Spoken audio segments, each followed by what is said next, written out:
बिस्मिल्लाहिर्रहमानिर्रहीम। अस्सलाम वालेकुम। मैं हूं आपको होस्ट डॉक्टर जाज़ खान। आज एक नए ब्लॉग के साथ कलम किताब सिलसिले में मैं आज आपको मुतारिफ करवा रहा हूँ एक नई किताब के साथ। इसका टाइटल है द आइडिया ऑफ पाकिस्तान। ये किताब इसके मुसन्निफ स्टीफन फिलिप कोहन हैं।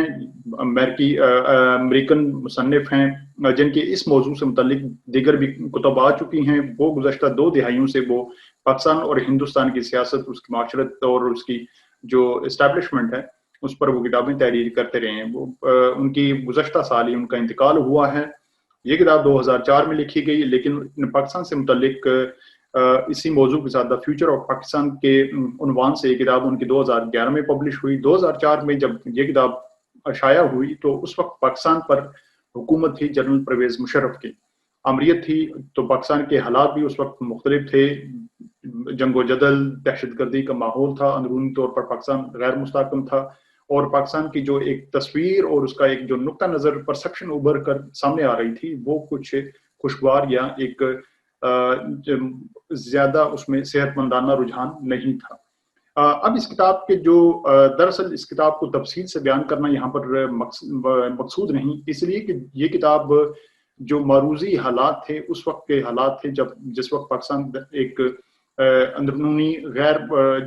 जो एक गैर मुस्तहकम हालात से गुजर रहा था। उसकी जो सियासत थी, उसकी जो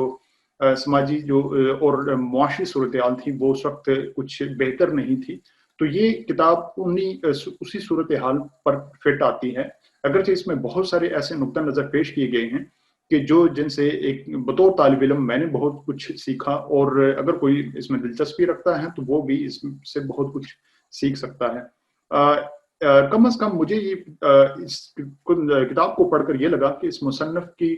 पाकिस्तान की सियासत और पाकिस्तान की जो ये ताकतवर इसका तबका है, हुक्मरान तबका, उस पर गहरी नज़र है। और वो पाकिस्तान की जो एक उसकी तारीख है, उसकी जो माशरे की बनावट है और जो उसमें किरदार अहम अदा कर रहे हैं हुक्मरान क्लास, वो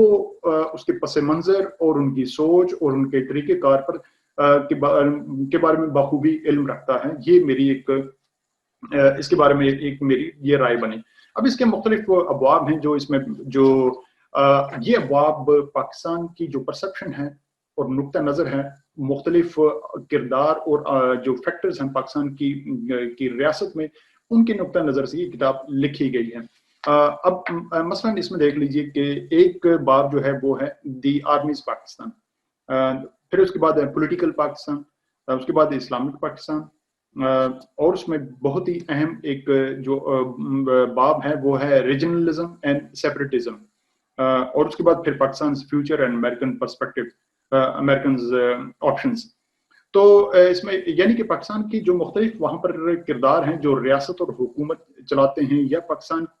के जो मुख्तलिफ मतलब वो वहाँ पर जो कुव्वतें हैं जो पाकिस्तान की सियासत और माशरत में अहम किरदार अदा करती हैं, उनकी नज़र से जब पाकिस्तान को देखा जाए तो पाकिस्तान की मुख्तलिफ जो है वो तस्वीरें उभर कर सामने आती हैं कि ये पाकिस्तान को मजहबी, उसको सियासी, उसे मुआशी किस नज़र से देखा जाए, और पाकिस्तान की फिर वो जो तस्वीर है वो मुस्तकबिल का क्या मंजरनामा पेश करती है। हर इसमें चैप्टर 3-4 जो चैप्टर हैं वो तो इंतहाई अहम हैं, मेरे जैसे तालिब इल्म के लिए अहम है, क्योंकि इसमें बहुत कुछ सीखने के लिए मवाद मौजूद है। और पाकिस्तान की ये जो मुख्तलिफ कुव्वतें हैं जो पाकिस्तान को चलाने में और पाकिस्तान के बिगाड़ या सुधार में जिनका अहम किरदार रहा है, तो उनकी सोच क्या रही, उनका तरीक़ेकार क्या रहा, ये सब कुछ आपको 2-3 इसमें जो अबवाब हैं उनमें आपको मिल सकता है। मसलन पाकिस्तान आर्मीज पाकिस्तान, जब ये बात करते हैं कि फौज का पाकिस्तान या फौजी नुक्ता नज़र से जब आप पाकिस्तान को देखते हैं, या फौज का जो पाकिस्तान जो फौजी इस्टेब्लिशमेंट है हमारे मुल्क में, जो वहाँ जो उसकी पाकिस्तान की बुनियाद से लेकर अभी तक उनका एक तकरीबन निस्फ दौर रहा हुक्मरानी का, तो उनका नुक्ता नज़र इस पाकिस्तान के हवाले से क्या रहा। उन्होंने मार्शल लॉ का निफाज किया तो उस वक्त उनकी क्या उनके सामने एक मोटिव्स क्या थे उनके, वो कितने सेंसिटिव थे, फिर उनका तरीका गवर्नेंस क्या रहा, फिर उनकी जो कार्य सियासत और रियासत को चलाने का तरीक़ेकार था वो क्या रहा, और फिर उसके नताइज भी क्या आते रहे। ये फिर आर्मीज पाकिस्तान। उसके बाद फिर ये भी अब बहुत कुछ आपको इसे पढ़ना पड़ेगा with the salt of pinch of salt, کہ آپ کو اس میں کچھ ایسی باتیں ہیں جو شاید آپ کو جو آپ کے نظریات ہیں پہلے سے وہ جو پری کنسیو نوشنس ہیں شاید یہ کتاب اسے چیلنج بھی کرے، اور کچھ آپ تھاٹ پرووکنگ اس میں جو کچھ آپ کو ایسے باتیں بھی ملیں جو آپ کے جو پہلے سے نظریات ہیں وہ شاید وہ آپ کو بدلنا پڑے، اور یہ تبدیلی مثبت بھی ہو سکتی ہے یا منفی بھی ہو سکتی ہے۔ تو اس لحاظ سے یہ کتاب جو ہے وہ مفید ہے۔ اب اس میں ایک چیپٹر جو ہے وہ ہے اس میں علادگی یعنی سیپریٹزم اور جو مارجنلزم ہے، یا اس میں جو آپ کا ریجنلزم کہ جو صوبائیت پرستی یا علادگی پسندی یا اس میں جو خود مختاری کی جو پاکستان میں تحریکیں چلتی رہیں، اس لحاظ سے پاکستان کے بارے میں بہت کچھ لکھا گیا، اور پاکستان یہ تحریک ان تحریکوں کے ہم شاہد بھی رہے، جیسے آپ نے مشرقی پاکستان میں تحریک دیکھی عوامی لیگ کی، یا اس کے ساتھ جو باقی دہشت گرد جو گروہ اس کے ساتھ مل گئے، وہ تحریک کے نتیجے میں مشرق پاکستان، پھر اس کے بعد جو باقی ماندہ یعنی پاکستان میں پھر جو آپ نے بلوچستان میں علادگی پرستوں کی تحریکیں دیکھی ابھی بھی چل رہی ہیں، اس طرح سندھ دیش کی تحریک رہی جی ایم سید کی، صوبہ سرحد میں یا کے پی میں جو ایک تحریک رہی پختونستان کی سرخپوشوں کی، یا اس کے بعد پھر صوبہ ہزارہ ہو یا جنوبی پنجاب کی تحریک ہو، ایسی بہت ساری تحریکیں جن میں علادگی پسندی کی بات کی گئی، یا پھر اس میں خود مختاری کے وسائل کا جو ایک منصفانہ نظام، ایک ایسا نظام ہو جس میں وسائل کو منصفانہ طریقے سے تقسیم کیا جا سکے، اس قسم کی تحریکیں چلیں، اور اس میں خون خرابہ ہوا، اس میں لوگ بدظن ہوئے، مقامی لوگوں کی شکایات رہیں، اور ایسی بہت ساری تحریکوں اور ان کے نتیجے میں پیدا ہونے والے اثرات کی بنا پر جو ایسے مصنفین تھے جیسے اسٹیفن کوہن جو ملک سے باہر تھے، کچھ انہوں نے یہ اس کی پیشن گوئی بھی کی شاید پاکستان ان عوامل کے نتیجے میں مزید خدا نخواستہ ٹوٹ بھی سکتا ہے، یا پاکستان کسی ایسے فیل ریاست کا ایک جو ہے وہ نظریہ بھی اس وقت اس پر بھی بات کی گئی، تو یہ ان نظریات سے متعلق بھی بات ہے۔ اب اس میں ایک اور جو اس میں بات ہے وہ اب مزید اس میں بہت سارے ابواب ہیں جو پاکستان کا ایک پاکستان کا مستقبل اس کی پیش بندی بھی کی گئی ہے کہ پاکستان کے مستقبل کے حوالے سے کئی اس میں منظر نامے پیش کیے گئے ہیں پاکستان، لیکن چونکہ یہ کتاب 2004 میں لکھی گئی تو جو مصنف نے جو پیش بندی کی ہے یا منظر نامہ پیش کیا پاکستان کے مستقبل کے حوالے سے وہ 5-7 سال کے لیے، کہ اگر مشرف کا دور تھا اس وقت وہ وردی میں تھے، تو مصنف کا یہ خیال تھا کہ 5 سال کے بعد یا 10 سال کے بعد پاکستان کے حالات کیا ہوں گے، چونکہ اس وقت پاکستان میں ایک دہشت گردی کا ماحول تھا، دھماکے تھے، بد نظمی تھی، بد انتظامی تھی، لوگ اپنے ملک سے جو ہے وہ مایوس بالخصوص نوجوان نسل مایوس ہوتی جا رہی تھی، تو اس وقت ایک ایسی صورتحال تھی کہ جس وقت کوئی بھی اگر کوئی مصنف کتاب لکھتا یا کوئی تجزیہ کار یا مبصر اس وقت پاکستان کے مستقبل کی منظر کشی کھینچتا، تو اس وقت یہی بات سامنے آتی کہ پاکستان شاید ٹوٹنے کے قریب ہے خدا نخواستہ، یا پاکستان کا جو ایک مستقبل ہے وہ تاریک ہے۔ لیکن پھر ہم نے دیکھا کہ اگلے 15 سال میں 2004 سے لے کر بھی جب 15 سال گزر گئے، 1.5 اشرہ گزر گیا، اس میں ہم نے پاکستان کو ایک نئے سرے سے ابھرتے ہوئے ایک روشن پاکستان جس کا بین الاقوامی برادری میں ایک مقام ہے، ایک ریزیلینٹ معاشرے کے طور پر ہم نے اسے دیکھا۔ تو یہ جو اس قسم کی کتب کو ایک بار ہی پڑھنا چاہیے، یا اس سے جو چند باتیں اخذ ہوں سیکھنے والی وہی کی جا سکتی ہیں، ایسا نہیں ہو سکتا کہ یہ کتابیں جو ہیں وہ ان میں جو تجزیہ پیش کیا گیا ہو وہ بہت ہی پائیدار ہو، مستقبل کی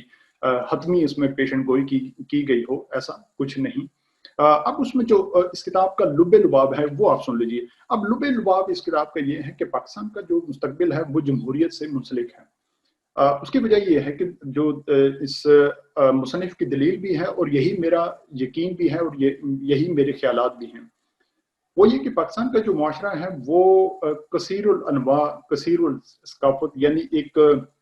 ملٹی ایتھنیسٹی اور اس میں جو ہیٹروجینس معاشرہ ہے، ایسا معاشرہ ہے جس میں بہت ساری اقوام آباد ہیں، ان کے خیالات مختلف ہیں، ان کے رہن سہن، ان کی سماجیات، ان کی مذہبی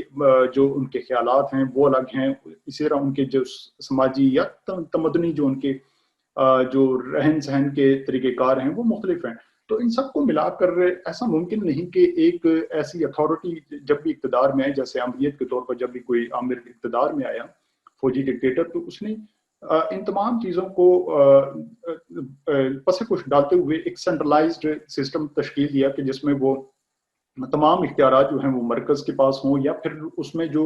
अवाम के जो मुंतखब नुमाइंदा हों, वो जो अपनी अवाम की या मुकामी आबादी की जो शिकवे शिकायात हों या उनके जो ग्रीवेंसेस हों, वो उनमें उनकी रिप्रेजेंटेशन ना हो, बल्कि एक ऐसी कुव्वत आ जाए इक़्तिदार में कि जो समझे कि वो पाकिस्तान के जो मसाइल हैं उन्हें यकसा तौर पर वो उनको ख्याल करते हों, या उनकी जो अच्छी जो इदराक ना रखते हों, समझ बूझ ना रखते हों। तो इसलिए वहाँ पर आमरीत जो है वो कामयाब नहीं। जब भी आमरीत मुल्क में आई, उसके नतीजे में पाकिस्तान में मसाइल बड़े हैं, कम नहीं हुए। उसकी वाहिद वजह यही है कि वो आमिर जो होगा वो पाकिस्तान की जो कि मुख्तलिफ वहाँ पर जो अकाइयाँ हैं, जो जो हर लिहाज से, चाहे वो माशरती हो, वो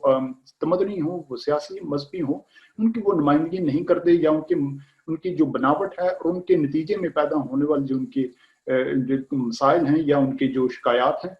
उन्हें दुरुस्त तरीके से एड्रेस नहीं करते। इसलिए जमहूरियत का वहाँ पर होना लाजमी है कि वो वहाँ की जो मुकामी सतह पर, चाहे उनकी वसाइल की तकसीम हो या उनकी शिकायत हो, उनकी आवाज़ ईवान तक ज़रूर पहुँचनी चाहिए और फिर वहीं से उनके मसाइल के हल होने भी चाहिए। इसीलिए पाकिस्तान में ये जो इलाक़ाई पसंदी की तहरीकें हैं या इस किस्म की खुद मुख्तारी की बात की जाती है, उसकी वजह ये है कि अवाम के जो हकीकी जो उनके नुमाइंदगान हों, वो उनकी अगर रसाई ईवान तक ना होगी, पार्लियामेंट तक ना होगी, तो फिर ये मसाइल फैलते चले जाएंगे। तो इस किताब का यही जो है इसमें खुलासा बनता है। तो अगर आपको मौका मिले तो किताब ज़रूर पढ़िए। यकीनी तौर पर इसमें 2-3 अबवाब जो हैं वो बहुत अच्छी तरह इसमें पाकिस्तान के जो तारीखी अवामिल हैं उनका इहाता किया गया है, या पाकिस्तान का जो आर्मी के लिहाज से जो एक नुक्ता नज़र पेश किया गया है फ़ौज की तर्ज हुक्मरानी के बारे में, वो एक अच्छा एक इसमें सीखने वाली बात है और उसमें एनालिसिस अच्छा पेश किया गया है। इन्हीं ख्यालात के साथ इंशाल्लाह आज के लिए काफ़ी, और फिर नेक्स्ट एपिसोड में एक नई किताब के साथ।